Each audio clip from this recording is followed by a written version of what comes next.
All right. Here we go. We are in a live School Amplifier session right now. If you are not a part of the School community, go to school, SKOOL.com/AYB, which stands for Amplify Your Brand. Go and check it out. We just launched a brand new School community. In there, you can go and check out a list of all of our preferred AI tools that we are using in our agency today that can definitely benefit your business. Whether you're an agency or whether you're a small business, whether you're a medium-sized business, heck, any business can benefit from these AI tools. Go in, check it out, and save yourself a whole ton of time.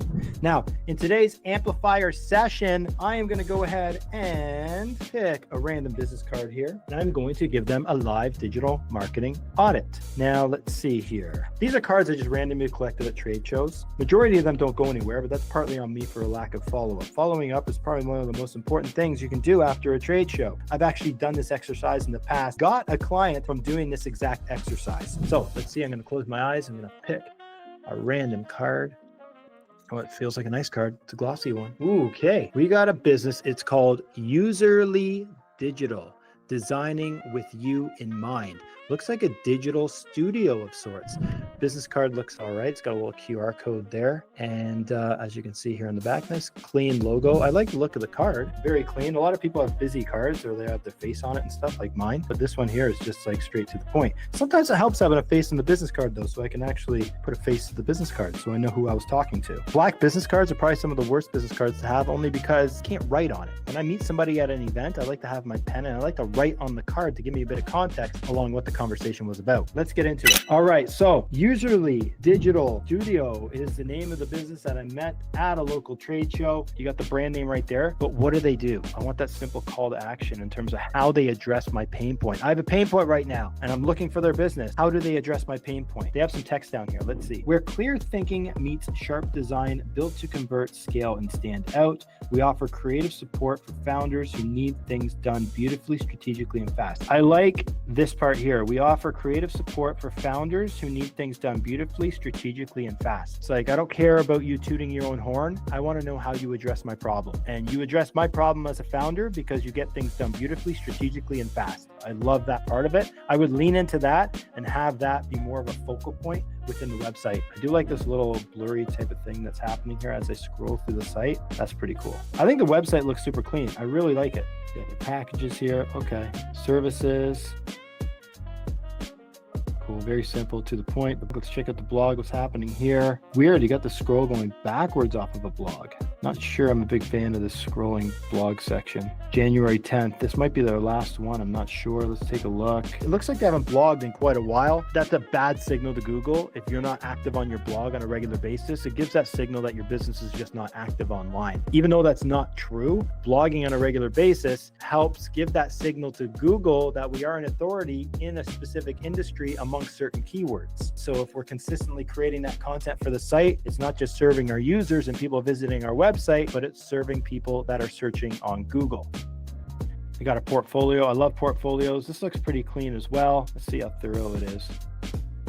Coming soon. It's not great. And even the content here should be a little more elaborate, right? You want to try to be ranking for certain keywords around those areas where you help the website design, SEO, content strategy, responsive design. Just not a whole ton of content here on the site for Google to be able to find this content in the search. Let's go check out what's going on social. That's what I'm really interested in. Here is their Facebook page. Bit of a ghost town, 37 followers, not a lot of social proof. If I'm somebody that's even thinking about working with Userly, there's a good chance if I look at their social, I'm not going to have much trust for them. Haven't posted since October, pretty much a ghost town. So if you're selling any sort of social media services and you haven't posted since October, I'm not going to have a lot of faith in you doing my social media. This page is not currently running any ads, so they're not even promoting their services online. Now, I'm not sure if these guys are actually, do they do social media? Oh, they're not a social media company. They're not really pushing it at all. They're pushing some digital stuff, but they're not really doing any social media. Instagram is another good one as well. Instagram is a great platform for visuals. I've gotten business from Instagram before, but if you're a digital marketing agency trying to get social media business, you got to have a good presence online. You got to be posting on a consistent basis. People are going to be looking at you and have that expectation of what you're going to be posting for for doing for them. This is why we've been running ads for 10 years, because we do paid advertising for businesses. So it only makes sense to do paid advertising for ourselves. We're not going to test with our clients' money. We got to test with our own money. 69 followers on Instagram. Not a lot happening here. This is a pinned post, but let's go to this post here.